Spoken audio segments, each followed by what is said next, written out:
la musique trop scientifique, trop contrapuntique, trop difficile, trop méditative, en faveur d'une perception plus facile. On dirait, dans la galanterie, c'est les qualités mélodiques qui doivent primer, avec une harmonisation assez simple, pour que l'impact soit, disons, direct vers le cœur, sans passer trop par la tête.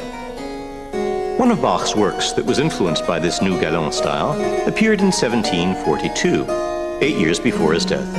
It was a set of variations allegedly commissioned by a Dresden nobleman, Count Kaiserling, who battled insomnia with music played by a harpsichordist in his service, Johann Gottlieb Goldberg. The galant style is characterized by a less dense texture as well as a simpler harmonic plan.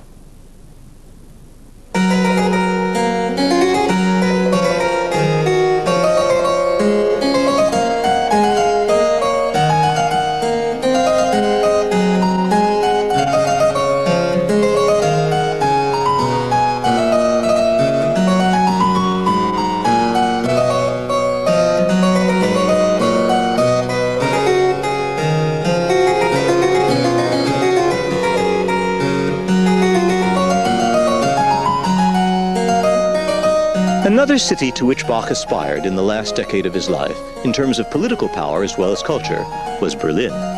His most famous visit to Berlin was in 1747, 3 years before his death, when he was received by King Frederick the Great of Prussia, an accomplished flute player.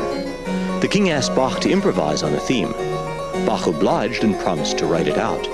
This was to become part of the musical offering, in which the royal theme is subjected to a dazzling array of contrapuntal and galant invention.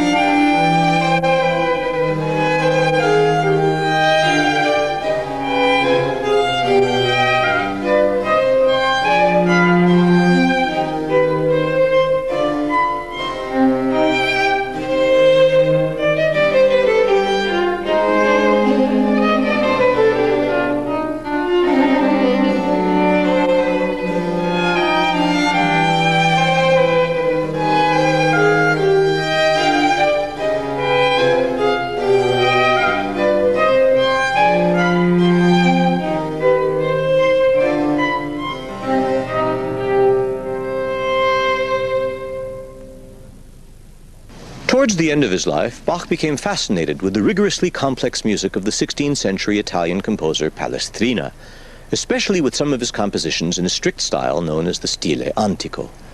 One of the best examples of the influences on Bach of the stile antico is in his B minor Mass.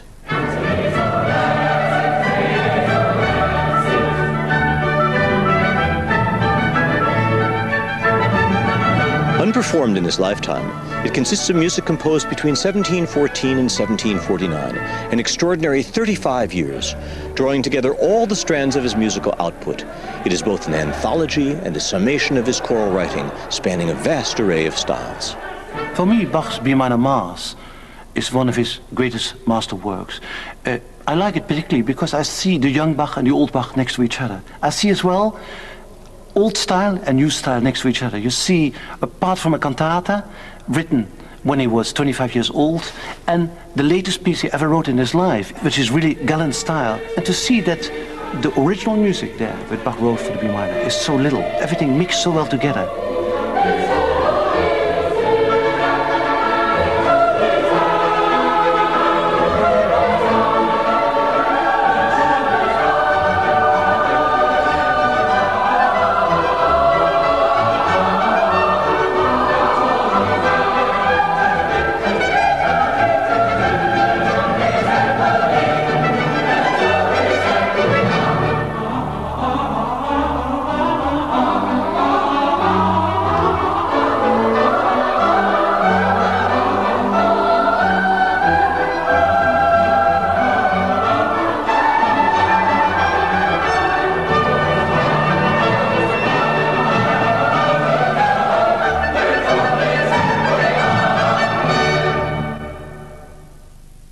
At the end of Bach's life, he was working on 3 projects, each of which represents a summation of his artistic aspirations: the B minor Mass, the 18 Leipzig organ chorales, and the art of fugue.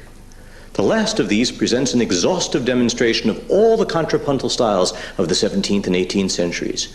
Fugues that work right side up and upside down, canons in which the imitations work at different distances between the voices, and single to quadruple fugues. All of these are based on a single theme.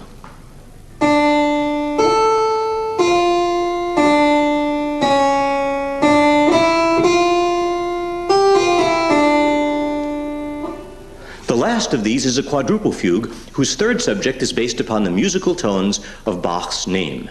In German, B stands for B flat and H for B natural. B, A, C, H. And the last theme was to be the main one. The autograph of this fugue is incomplete, but the fact that Bach had started to have the work engraved makes it clear that he had already worked out the ending, whether or not he actually notated it.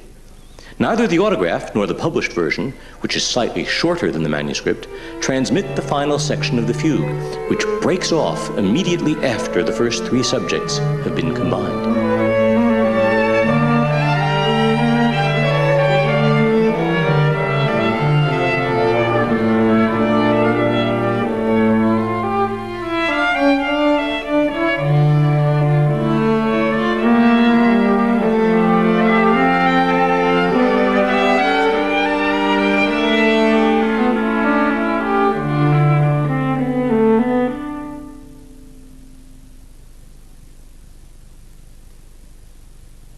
Bach became practically blind due to cataracts near the end of his life.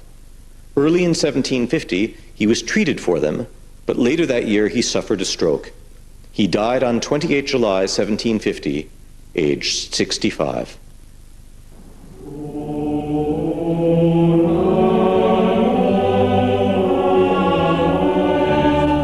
Bach left close to 1,200 pieces of music. His influence has been immeasurable.